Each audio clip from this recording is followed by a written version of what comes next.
lot of inks, and I like the way you can get that sort of translucent colour and the different colours, and birds. And I particularly like magpies, and so I did that. So I wanted to include the printer's ink as part of the design. Which ink? What kind of ink? Printer's ink. Printed, yeah. Yeah. Is that what it is? And I wanted to just use the inks to sort of build up the background, to give it sort of a luminous, sort of colourful feeling or look, because I like colour. So I started off by experimenting with printing the record to try and get a clear image of the magpies. So I cut out things of magpies, if I can find them. I've got them in here somewhere. I don't know where they are. This one? No, I don't think so. Oh, here they are. Like drawing images of magpies and then cutting them out. And there is another one that I couldn't find. I tried printing initially on printer's paper here using the printer's press, but it just looked wrong because I was actually going to just draw in the magpies using ink. It looked silly. I tried sticking the image on the LP record with blue tape, but the blue tape showed through. I tried printing numerous ones, like using dark, thick ink, medium ink, and very light ink. And I progressed to doing stuff at home, where I've worked out how to print using the old glass cutting board and paper and stuff like that. I have a bundle and a roller. And yeah, that's true. So I did numerous ones of that, and then I decided that the medium ink one looked the best. And I did another one, a test one using watercolour masking fluid, but that actually ripped the paper off when I took it off.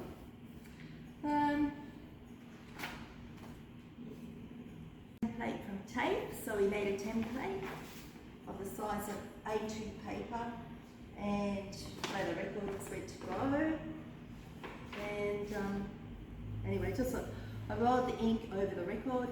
I found that these Magpie cutouts would actually stick to the ink without using anything, and then I just rolled over them. So that sort of gave the outline of the magpie, and then it looked like a bit of a raised image. And the reason I did sort of different magpies because I wanted them to tell a story.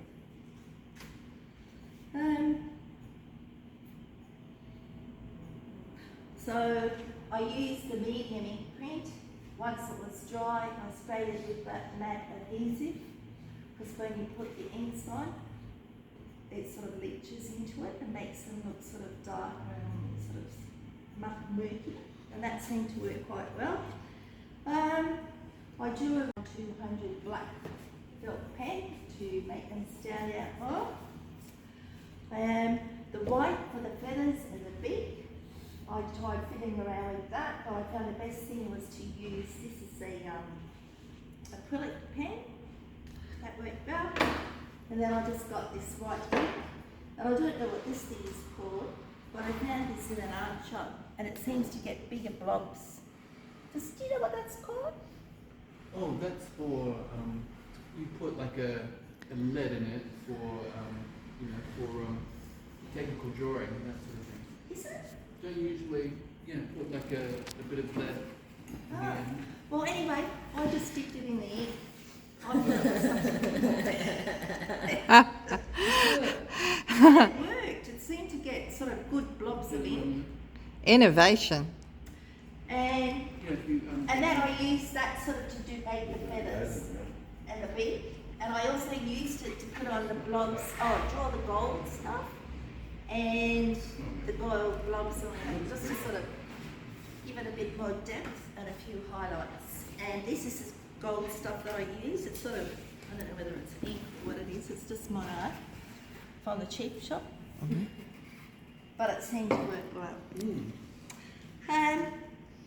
So I also, before I did the feathers and the white stuff, I put a wash of various coloured inks to the background to sort of represents sunrise, the sun, the moon, the sky, and this one's sort of a bit more pinky, bluey, yellowy, sort of to represent rain, and the blue bulbs and the blue gods are sort of meant to be rain, so that's a magpie flying into a rainstorm.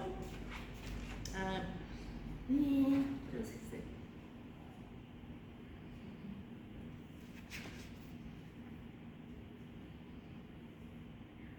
Sorry. Okay, so that's about all there is to it. Like, sort of just fixed eyes. I went back in and I just added a bit more colour because I thought the colour wasn't strong enough. And I drew sort of things like this to represent sunrise, full sun. So this is a magpie in the morning. I thought about hanging a worm out of his beak, but I thought that might be a bit much.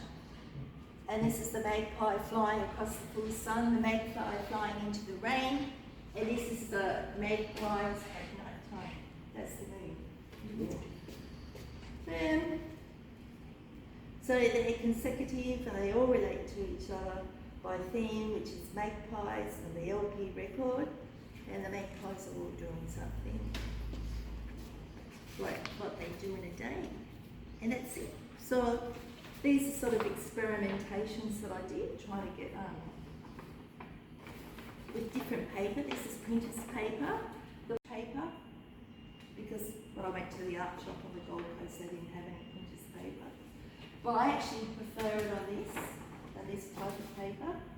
So, like, I have to sort of be really careful and line up all the edges of the record and fiddle around, and this is sort of trying to get using just white ink. So you didn't get enough sort of coverage, it wasn't good enough. And it's sort of, blocking in the feathers and that, it sort of looked really stupid. Here's another experiment just using the acrylic pen. You didn't get sort of enough coverage and it didn't look like feathers. Here's one using darker ink with more coverage, so you can see it just doesn't look right. It's just too much.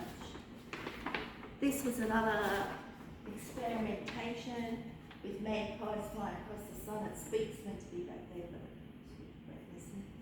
And I just didn't like the lines. Here's another one with the magpie very dark. So just experiment. And that's it. Thank you.